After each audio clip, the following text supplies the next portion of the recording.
Thank you for calling PT Akhtar Raihan. This is Anggun. How may I assist you?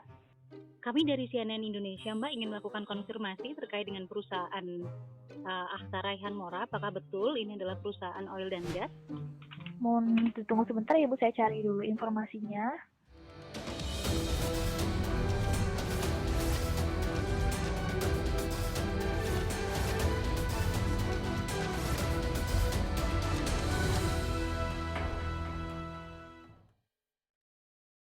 PT Akhtar Raihan Mora Utama adalah satu dari 111 perusahaan mitra Kementerian Sosial yang menyediakan paket bantuan untuk warga yang terkena dampak pandemi di wilayah Jabodetabek. Selain menghubungi PT Akhtar Raihan Mora Utama, kami juga memilih secara acak 4 perusahaan lain untuk dihubungi. 4 perusahaan tersebut adalah PT Putra Bumi Pala, PT Wira Cipta Perkasa, PT Piton Jaya Sakti, dan CV Karya Immanuel Utama. Namun keempat perusahaan ini tidak menjawab panggilan telepon kami. Mohon maaf, saat ini customer service kami sedang melayani panggilan lain. Tekan 1 untuk menunggu atau silakan menghubungi kami beberapa saat lagi. Kemudian kami mencoba menelusuri data setiap perusahaan melalui situs perusahaan dan laman resmi Direktorat Jenderal Administrasi Hukum Umum, Kementerian Hukum dan Hak Asasi Manusia. Berdasarkan informasi di situs-situs ini, tak satu pun dari 5 perusahaan penyedia paket bantuan sosial COVID-19 tersebut yang bergerak di bidang logistik pangan. Tak hanya itu, kami juga mendapatkan banyak data bahwa ke-5 perusahaan ini seringkali mengikuti proses tender penyediaan barang dan jasa di lingkungan pemerintah. Namun, penyediaan barang dan jasa banyak bergerak di bidang konstruksi hingga migas. Kami kemudian mendatangi langsung perusahaan-perusahaan ini. Yang pertama adalah PT Akhtar Raihan Mora Utama yang memiliki 2 alamat berbeda. Alamat pertama berdasarkan website Dirjen Administrasi Hukum Umum Kemenkumham, perusahaan berada di Jalan Kapten Tendean. Kami pun menelusuri jalan besar hingga gang sempit sesuai dengan alamat yang tertera, namun kami tidak menemukan lokasi perusahaan tersebut. Sedangkan alamat kedua berdasarkan website perusahaan berada di kawasan Sudirman yang sebelumnya sudah kami hubungi dan disebut sebagai kantor virtual. Halo Ibu. Ya. Harus mencari informasinya dulu Bu di sistem bergeraknya di bidang apa. Karena untuk Akhtar Raihan Mora itu virtual office Ibu. Perusahaan kedua yang kami datangi adalah PT Wira Cipta Perkasa. Sesuai dengan website Dirjen Administrasi Hukum Umum Kemenkumham, kantor perusahaan ini memang berada di Jakarta Selatan. Namun, perusahaan ini justru bergerak di bidang migas. Berikutnya PT Putra Bumi Pala. Saat kami menyambangi kantornya di kawasan Jakarta Timur, tidak ada karyawan yang bertugas. Hanya ada seorang penjaga yang mengatakan bahwa perusahaan ini bergerak di bidang teknologi informasi. Perusahaan keempat yang kami telusuri adalah PT Piton Jaya Sakti. Saat kami sambangi, alamat yang berada di kawasan Jakarta Timur ini ternyata hanyalah sebuah ruko kecil penyedia jasa fotokopi. Bambu hitam nomor berapa? 43 kalau mau lihat buktinya ini ada. Kalau Piton Jaya Sakti pernah dengar? Baru kemarin yang ada orang yang di sini itu doang. Dan perusahaan terakhir adalah CV Karya Immanuel Utama yang juga berada di kawasan Jakarta Timur. Di alamat ini kami tidak menemukan kantor perusahaan, hanya ada lahan kosong yang tidak terpakai. Sekretaris Jenderal Kementerian Sosial Hartono Laras pun memilih bungkam saat kami tanyai perihal perusahaan-perusahaan ini. Perusahaannya banyaknya di bidang IT.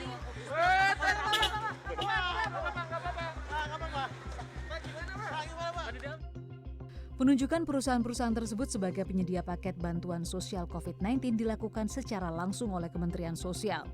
Ini dibuktikan dengan dokumen penunjukan langsung perusahaan penyedia bansos. Berdasarkan Peraturan Presiden Nomor 16 Tahun 2018, dalam kondisi darurat pengadaan barang dan jasa memang dilakukan dengan cara penunjukan langsung, namun kriteria perusahaan pengadaan barang dan jasa harus merupakan perusahaan sejenis dengan kebutuhan barang serta memiliki kualifikasi untuk pengadaan barang dan jasa yang dalam hal ini adalah pengadaan paket bantuan sosial. Hal ini juga dipertegas dengan aturan Lembaga Kebijakan Pengadaan Barang dan Jasa Pemerintah atau LKPP. Kriteria penting dalam proses penunjukan langsung yakni perusahaan yang dipilih harus bergerak di bidang yang sesuai. Dalam hal bansos COVID-19, maka perusahaan haruslah bergerak di bidang penyediaan barang dan jasa atau logistik pangan. Harus sesuai dan biasanya punya izin usaha mereka. KPKI-nya juga ada, dia berusaha di bidang apa. Celahnya adalah celah pada saat kita bicara tentang pengadaan khusus untuk barang jasa pemerintah pada kondisi darurat adalah boleh semua membeli barang yang tersedia, tapi tidak disalahgunakan kemudahan yang ada. Pada akhir Desember 2020 lalu, Komisi Pemberantasan Korupsi akhirnya mengungkap adanya korupsi di balik pengadaan bantuan sosial COVID-19 untuk wilayah Jabodetabek. Pejabat tertinggi Kementerian Sosial Menteri Juliari Batubara ditetapkan sebagai tersangka dengan dugaan memperoleh 17 miliar rupiah. Angka ini diduga hasil memangkas harga paket bansos. Selain Menteri Sosial, 2 orang pejabat membuat komitmen diduga menerima suap, yaitu Matius Joko Santoso dan Adi Wahyono. Sementara dari pihak swasta, ada 2 nama yang ditetapkan sebagai tersangka, yakni Ardian dan Harifan Sidabuke. KPK menduga masih ada pihak lain yang terlibat, antara lain 2 kader Partai Demokrasi Indonesia Perjuangan berinisial IY dan HH.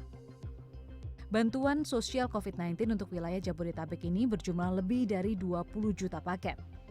Masing-masing paket dipatok senilai Rp300.000 dan penyalurannya dilakukan dalam 12 tahap antara April hingga Desember 2020. Penerima bansos tidak hanya masyarakat umum Jabodetabek, tetapi juga warga berkebutuhan khusus yang sangat terdampak pandemi COVID-19.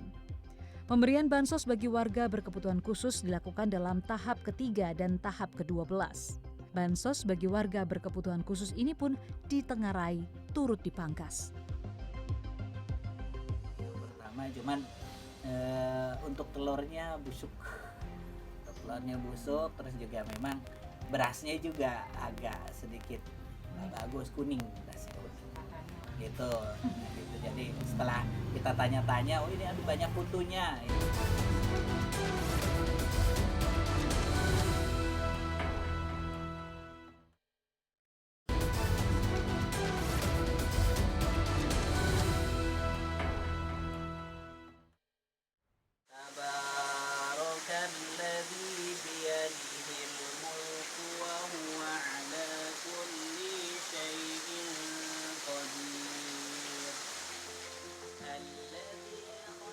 Bahkan sampai katanya untuk disabilitas pun dikorupsi. Nah ini yang ya kita kalau secara manusiawi kita marah.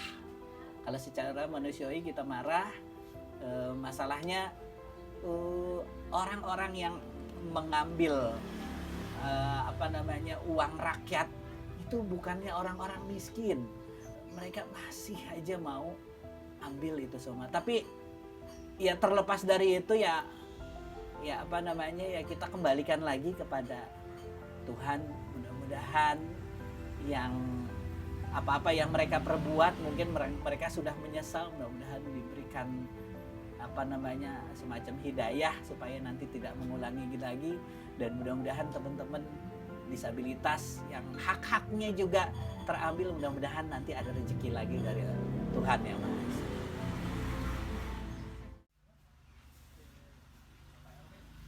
Inilah suara hati Ajat Sudrajat, seorang warga berkebutuhan khusus di DKI Jakarta yang sedang berjuang melawan kerasnya kehidupan sebagai tunanetra di tengah pandemi COVID-19 yang merenggut mata pencahariannya.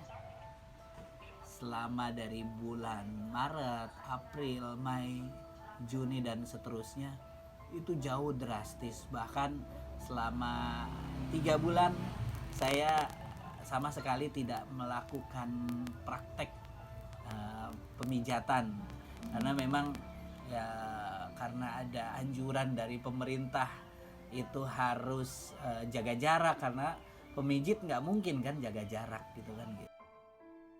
Di hari-hari biasa saya nabung gitu, misalnya nabung 10.000, 20.000 sehari, ya alhamdulillah lumayan ada tabungan. Nah setelah pandemik ya mau nggak mau habis buat biaya makan. Bukan tidak berupaya, Ajat yang berprofesi sebagai juru pijat tunanetra ini mempertaruhkan banyak hal untuk mendapat kembali pasiennya. Lupa ambilin masker. Kebetulan banyak teman-teman yang juga mengalami ternyata setelah memijat akhirnya mereka juga tertular. Di DKI Jakarta sendiri ada sekitar 30 tunanetra korban itu yang terkena, dan yang meninggal itu ada 3 orang. Nah, jadi ya ngeri-ngeri juga kita mau buka, tapi karena memang keadaan selain kita juga butuh makan, juga butuh bayar buat kontrakan, yang mau kita layani gitu kan.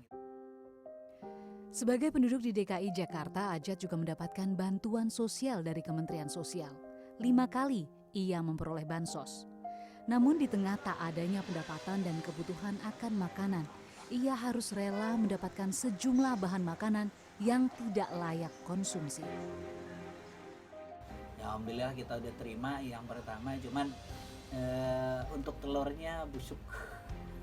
Terus juga memang berasnya juga agak sedikit nggak bagus, kuning, berasnya kuning gitu. Jadi setelah kita tanya-tanya, oh ini ada banyak putunya ya, sampai di sini sih bagus, tetangga ikut ngebantuin kita buat ngebersihin putunya. Tetap dikonsumsi karena kalau udah bersih adanya itu ya kita makan.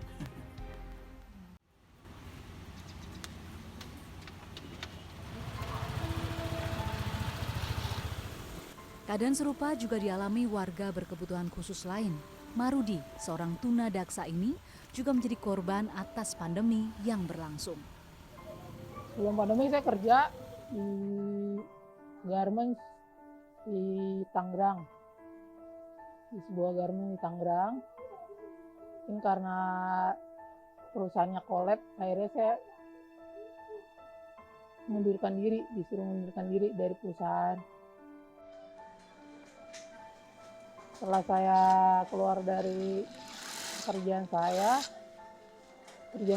saya buka jahitan, makan. Kalau ada orang yang mau jahit baju, saya juga bisa terima. Enggak mencukupi. Karena saya kan harus menghidupi ibu saya, ya dibantu sama kakak-kakak saya buat sehari-hari. Selama pandemi ini nggak tiap hari. Ya paling seminggu 4 kali gitu.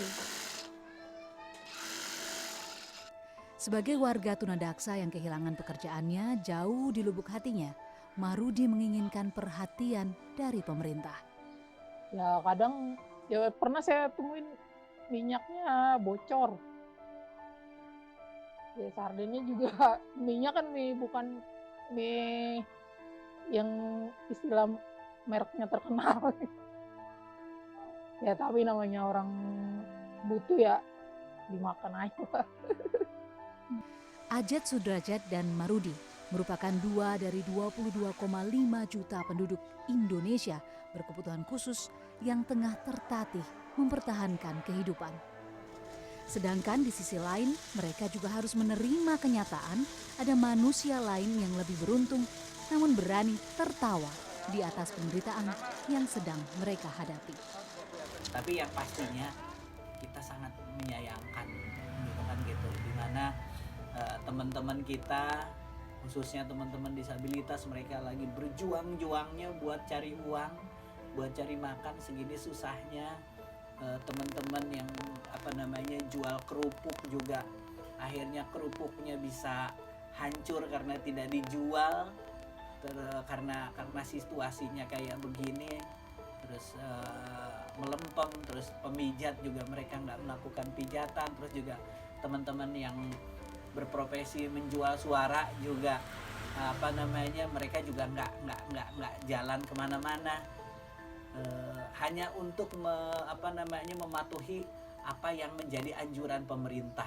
Tapi ternyata ada segelintir orang yang yang memanfaatkan ini semua. Maaf masa merek itunya Corona, merek biskuitnya nggak terkenal.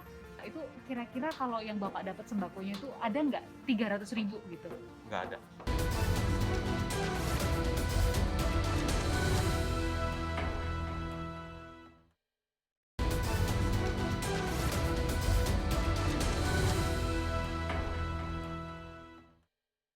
Bantuan sosial saat pandemi tentu diharapkan menjadi oase di tengah gersangnya ladang pendapatan. Pemerintah melalui Kementerian Sosial telah menyalurkan 23 juta paket sembako bagi warga Jabodetabek yang terkena dampak pandemi. Namun niat baik tak selalu berakhir baik. Penyimpangan demi penyimpangan ditemukan dalam pengadaan bantuan sosial bagi rakyat yang berkekurangan. Saya menemui warga penerima bantuan sosial secara acak di sejumlah daerah di Jabodetabek. Meski mengaku senang mendapat bantuan, mereka juga sedih karena paket yang mereka terima banyak yang tak sesuai dengan harapan. Pertama neng itu dapat itu minyak, sarden, berasnya sekantong yang itu yang 10 kilo kali itu ya, 10 ya kali 10 kilo, sama Indomie. Maaf masa merek itunya corona, merek biskuitnya nggak terkenal. Itu kira-kira kalau yang Bapak dapat sembakonya itu ada nggak 300.000 gitu? Nggak ada. Nggak ada? Saya yakin nggak ada. Saya kan dulu kan pernah kerja di sembako. Sekarang juga saya masih kerja di sembako di pasar. Jadi saya tahu harga sembako itu. Harga ini berapa, harga ini berapa. Kalau yang gitu di pasaran jarang ada. Orang jarang jual. Kalau terus yang sardennya itu orang yang mau merek begitu juga jarang jual. Nggak ada. Nggak tahu dia dari mana sih Pak Ustaz. Mungkin itu barang murah kalau itu mah. Terus kalau di pasaran mah nggak ada. Pokoknya kayak saya tuh kayaknya nggak ada di 150. keluhan warga penerima bansos tak sampai di situ. Mereka mengaku harus menyediakan sejumlah uang sebagai ongkos pengantaran. Padahal di laman kemensos.co.id dijelaskan bahwa bansos senilai Rp300.000 telah dipangkas Rp30.000 per paket untuk biaya distribusi dan goodie bag. Berdasarkan pengakuan masyarakat terkait dengan isi dari paket bantuan sembako yang diberikan oleh Kementerian Sosial, maka kami ingin mencoba membelanjakan Rp300.000 untuk mengetahui apa saja yang sebetulnya bisa kami dapatkan dengan angka yang sesuai yang diberikan oleh Kementerian Sosial. Jika nilai paket bantuan adalah Rp300.000, sebenarnya apa saja yang bisa didapat? Di pasar tradisional dan pasar swalayan grosir ini, saya mencoba mencari bahan pokok dengan merek-merek yang sempat disebutkan warga. Namun kami tak menemukannya. Nggak ada? Minyak tawon? Minyak mereknya tawon? Nggak ada juga? Dengan dana Rp300.000, inilah barang kebutuhan pokok yang saya peroleh. Saya menghabiskan Rp220.000 untuk berbelanja bahan pokok di pasar tradisional. Sedangkan pusat grosir saya mendapat harga Rp242.000 dengan jumlah dan jenis barang yang sedikit lebih banyak. Perlu dicatat, saya membeli barang secara satuan. Artinya, saya membeli dengan harga yang lebih tinggi dibandingkan jika membeli barang-barang tersebut dalam partai besar. Penyedia paket bansos tentu membeli dalam partai besar untuk disalurkan menjadi ratusan ribu paket. Pemerintah melalui Kementerian Sosial memberikan bantuan bagi penduduk Jabodetabek dengan anggaran Rp7,1 triliun. Bantuan dibagi dalam 12 tahap sejak pertengahan 2020 dan berakhir pada Oktober 2020. Pemerintah bekerja sama dengan lebih dari 280 penyedia bansos yang dipilih dengan skema penunjukan langsung. Bansos ini seharusnya dapat membantu masyarakat yang mengalami kesulitan di saat pandemi. Menurut Badan Pusat Statistik BPS, jumlah penduduk miskin pada September 2020 mencapai 27,55 juta atau sekitar 10,19%. Angka ini naik tajam dari tahun sebelumnya. Pemberian bantuan sosial di era pandemi COVID-19 seperti ini tentu sangat diperlukan oleh masyarakat Indonesia. Mengingat banyak masyarakat tertimpa krisis ekonomi akibat hilangnya mata pencaharian. Namun memberikan bantuan sosial tentu tak hanya cukup cepat, tetapi harus dilihat kelayakan tiap-tiap barang yang diberikan, serta transparansi, sehingga mereka yang membutuhkan merasa dimanusiakan. Tim Liputan CNN Indonesia.